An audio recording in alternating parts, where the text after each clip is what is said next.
এই সালামটা দেয়া যেমন সুন্নত, সালামের উত্তর নেওয়া ওয়াজিব। ওয়ালাইকুম আসসালাম। আমাদের সমাজে এই সালামটাকে বিকৃতভাবে ব্যবহার করা হয়। গুটি কয়েকজন সুন্দরভাবে সালাম দেয় আসসালামু আলাইকুম, আর অনেকে সালাম হলো ওয়ালাইকুম আসসালাম। এখন কেউ সালাম দেয় সালাম আলাইকুম। সালাম আলাইকুম অর্থ তোর উপর আল্লাহর নাহলত বর্ষিত হোক, তোর উপর আল্লাহর গজব পড়ুক, বা একটা বিশ্রী ভাষা যে উটের নারী বুড়ি, এর অর্থ সালাম আলাইকুম। তো আমি সুন্নতের জন্য, আমি সোয়াবের জন্য 90 নেকি আসসালামু আলাইকুম বললে আমি 90 নেকি পাবো। ও যদি সালামের জবাব লয় তাহলে আমি 10 নেকি পাবো। আবার ও যদি আবার আমাকে সালাম দিয়ে ফার্স্ট টাইম, আমি ও 90 নেকি পাবে, আবার আমি 10 নেকি পাবো। তাহলে সমানে সমান। ইসলামটা এত সুন্দর করে রাখছে যে কাউকে কোনো দিক থেকে ঠকায় না। এখন আমি প্রতিদিন যদি রাস্তা দিয়ে হাঁটি, বা আমাদের এই 18 কোটি মানুষের একদম ম্যাক্সিমাম মানুষ সালাম দিয়ে সালাম আলাইকুম, আমার সাথে তো কারোর সাথে শত্রুতা নিও না, কেন তাকে আমি আল্লাহর এই নালত এই গজবটা দিতেছি। সে যদি সালাম আলাইকুম পড়ার পরে সে যদি জবাবটা নেয়, কিন্তু তার উপর আল্লাহর নালত পড়বে। এবং জানি শুনি আমরা অনেক মানুষের ক্ষতি করতেছি, অনেক গুনার কাজ করতেছি। আসলে সালাম দেয়া সুন্নত এবং সালামের উত্তর দেওয়া ওয়াজিব। আর ইশারা ইঙ্গিতে রাসূল সাল্লাল্লাহু আলাইহি সাল্লাম বলেছেন যে তোমরা ইহুদিদের মতন হাত উঠাইয়ে সালাম দিবে না, কারণ ইহুদিরা হাত উঠাইয়ে সালাম দেয়। আর হাত, কিন্তু একটা হাদিসে, কিছু কিছু হাদিসে আছে আপনি কতটুকু পরিমাণ হাত উঠাতে পারবেন, কার কোন সময় হাত উঠাতে পারবেন।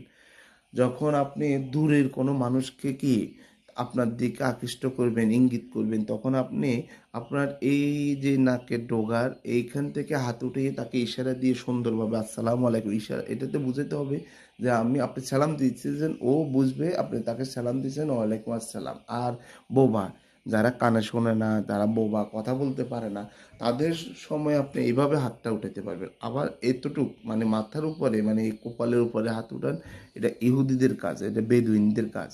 তো রাসূল সাল্লাল্লাহু আলাইহি সাল্লাম বলছেন তোমরা এমন কোনো কাজ করো না যেটা সওয়াবের থেকে গুনাহটাই বেশি।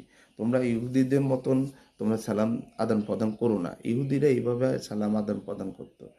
আমি এই কথাটা বলার উদ্দেশ্য হয়েছে, আজকে কয়েকদিন একটা জিনিস দেখতেছি, হাতের উপর দিকে উঠাই উনি এমনি এমনি করতেছে। এই ইশারা ইঙ্গিত সালামটা হয়েছে আপনার ইহুদিদের কাজ।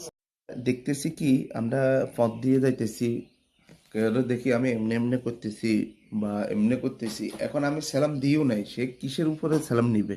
সে যদি ওয়ালাইকুম আসসালাম, তা হে কি, আমি তো সালাম তাকে দিই নাই, আমি ইশারা করি এর, এমনি করি এর, হে অনেকে আবার সালাম লইও ফেলায় যে মনে হয় আমরা সালাম দিছে। এখন আসলে আমাদের সাধারণ কিছু মানুষের অনেক জায়গাতে অনেক কিছু ভুল আছে। সালাম যদি দেন সুন্দরভাবে সালাম দিবেন, ও মানুষটা সালাম নেওয়ার পরে কিছু সওয়াব পাবে, আপনিও 90টা নেকি পাবেন, উনিও 90 নেকি পাবে, 10 নেকি পাবে। আবার উনি আপনাকে সালাম দিলে উনি 90 নেকি পাবে, আপনি 10 নেকি পাবেন। আর কথা আছে, আপনি যখন যানবাহনে থাকবেন, যানবাহনে থাকা অবস্থায় যিনি বসে থাকবেন ইনি কিন্তু আপনাকে সালাম দিতে পারবেন না। যানবাহনে থাকা অবস্থায় আপনি ইশারাতে আপনি ওনাকে সালাম দিতে হবে। সালামে অনেক নিয়ম আছে, কখন কাকে কিভাবে সালাম দিতে হয়। ছোট বড় সবাইকে সালাম দেওয়া যায়। সালামটা হয়েছে কি ভ্রাতৃত্ব আকর্ষণ, একজনের সাথে আরেকজনের সুসম্পর্ক করা। ইসলামের সালামটা হয়েছে কি আমাদের ইসলামের ভিতরে এক এক ভাইয়ের সাথে আরেক ভাইয়ের সাথে শান্তিপূর্ণ সম্পর্ক গঠন করা।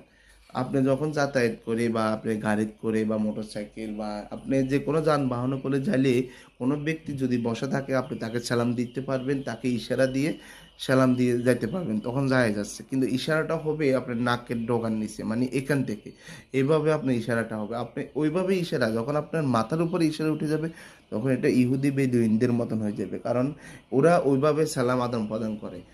রাসূল সাল্লাল্লাহু আলাইহি সাল্লাম এটা নিষেধ করেছেন যে তোমরা বেদুইনদের মতন সালাম দিও না। আর সালাম দিলে একটু সুন্দরভাবে সালামটা দিন, সালামটা দেন, তো এমন সালাম দেন যে সালামটা নিলে আমারই ক্ষতি হবে।